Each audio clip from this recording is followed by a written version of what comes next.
Politiciens véreux, fonctionnaires corrompus, promoteurs immobiliers voyous, justice passive. La Guinée devient-elle mafieuse ? Les grandes gueules d'Adafo Média ne lavent pas plus blanc, mais vous permettent de défendre votre pays en vous informant. Avec les grandes gueules d'Adafo Média, dénoncez les turpitudes, nous garantissons le secret des sources. Envoyez vos documents à espacefmguinée.info, rubrique Contact. Les grandes gueules d'Adafo Média ou le socle de la liberté d'expression en Guinée. Encore quelques minutes à passer ensemble, mesdames et messieurs.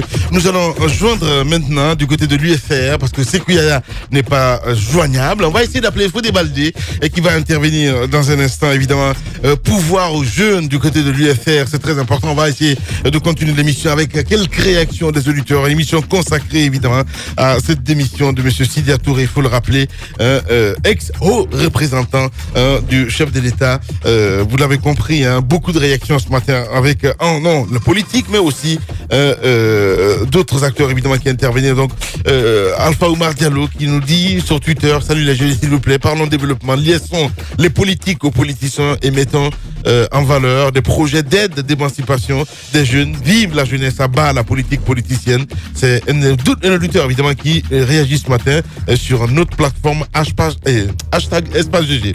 On a aussi Alice qui réagit.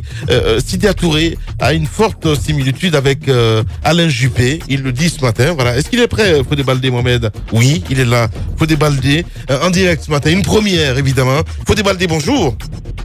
Oh non, c'est honorable Sekuyaya Bari. Ah ben voilà, donc ok, Oui. ah, c'est bien ça. Bienvenue honorable, comment ça va ce matin? Ça va, je vais bien. Voilà. Langue de bois, s'abstenir. Allez-y Tamba. Alors, monsieur Sidia Touré décide de jeter de rendre le tablier plusieurs années après avoir été fait haut représentant du chef de l'État. Question bien simple, pourquoi maintenant? Pourquoi seulement maintenant constater que ces conseils ne servaient à rien? Écoutez, il faut du temps à toute chose. Monsieur Sidia Touré, comme vous le savez, a pensé que les premières années que nous avons été participés dans l'opposition, on s'est rendu compte que le président de la République a eu son second mandat et que c'est le dernier. Et pour cela, il faudrait aider à changer les choses, penser à la population guinéenne. C'est dans cette optique que le président Sidia Touré a décidé de collaborer avec le président en gardant son parti politique, bien sûr. J'ai entendu beaucoup de choses sur le président Sidia Touré tout de suite, concernant son changement de position et tout ce qui s'ensuit. Mais il faut être clair.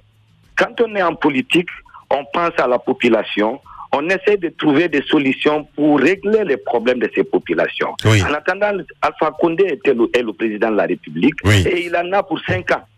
Sauf si la population se soulève contre lui pour le changer. Mais à défaut de ça, il est le président de la République. Et il est le président de tous les Guinéens. C'est en ce sens que le président Sidia Touré, sa qualité d'économiste, d'homme et un administrateur fin.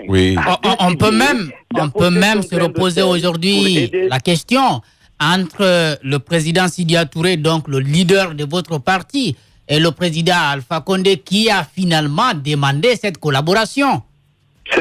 Vous dites quoi?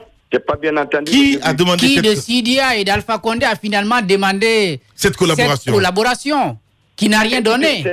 Écoutez, c'est le président Alpha Condé, sachant bien qu'il est dans son second et dernier mandat, a estimé que l'expérience et la qualité de Sidia Touré pourraient l'aider à changer des choses. Mais, vous savez, comme a dit Ahmed Kamara, Ahmed tout de suite, les faucons autour du président, qui ne veulent pas faire en sorte que les choses... ça, c'est une excuse... Influencé par cela, peut influencer par cela, à empêcher d'accepter les propositions faites par le président Sidia Touré, notamment dans l'agriculture, mais aussi dans l'électricité. Il a donné des possibilités au président de la République à changer les choses, notamment en Haute-Guinée, à changer les choses en matière d'agriculture et à penser cela. Honorable.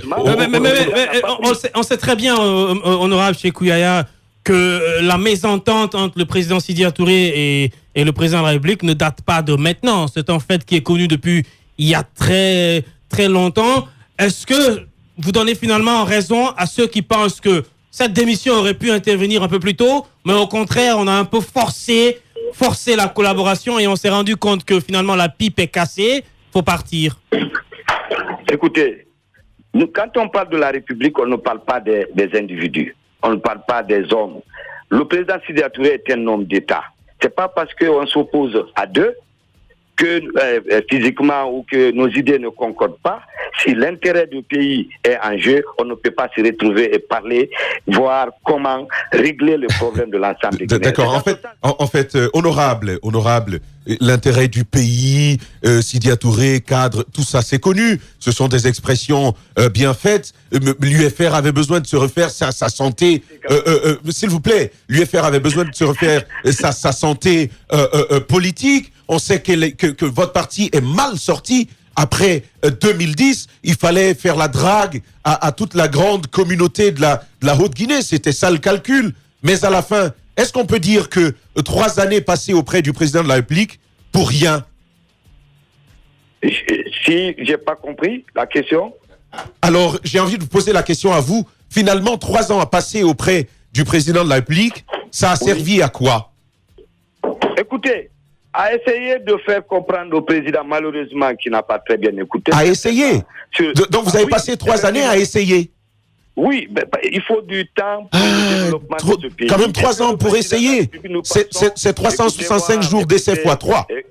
Écoutez-moi très bien. Vous jouez sur des mots, essayez. Mais on essaie toujours à faire développer quelque chose.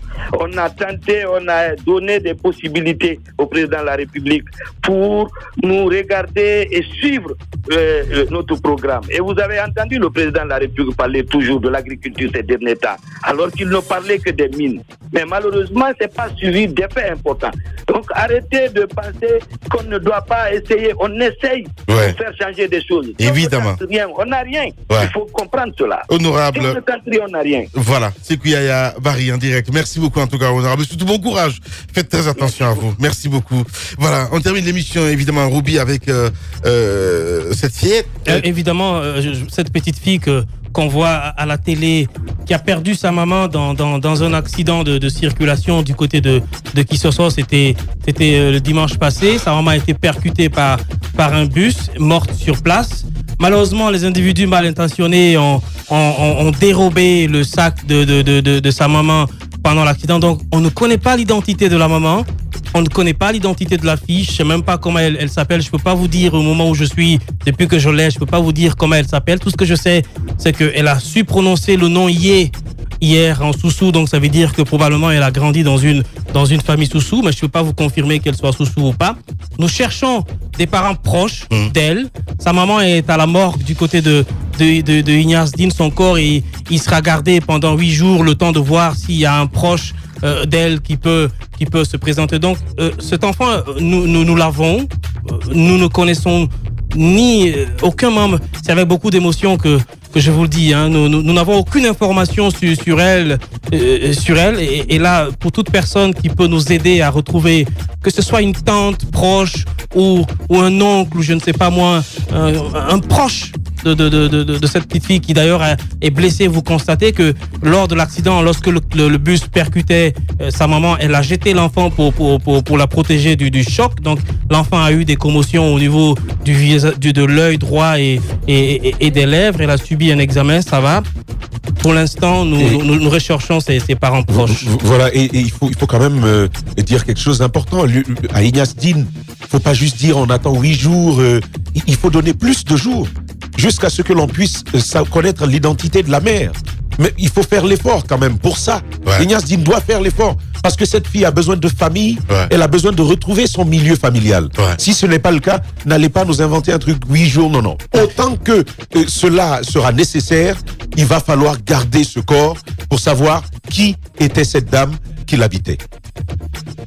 J'avais décidé de ne pas faire publier la photo du corps de sa maman, mais c'est insoutenable. Nous allons d'ailleurs nous en excuser auprès des téléspectateurs de Espace TV qui seront obligés de voir cette image complètement insupportable du corps de sa maman alitée du côté de Ignace Dine pour des besoins de recherche. Je pense qu'on a besoin de voir le visage de cette femme pour qu'au moins s'il y a quelqu'un par hasard qui l'a vu quelque part ou qui la connaît puisse venir nous contacter directement à la Radio Espace et la suite suite sera là. Merci à vous tous à l'international. Grand merci à nos réalisateurs. Mohamed Diaby était là. Merci à Ibrahim Assouri Souma, à tous nos techniciens en région. Dans un instant, les infos sur Espace TV avec la rédaction et sur Radio Espace. C'est la musique avec Arnaud Bécher. Prenez soin de vous. Au revoir.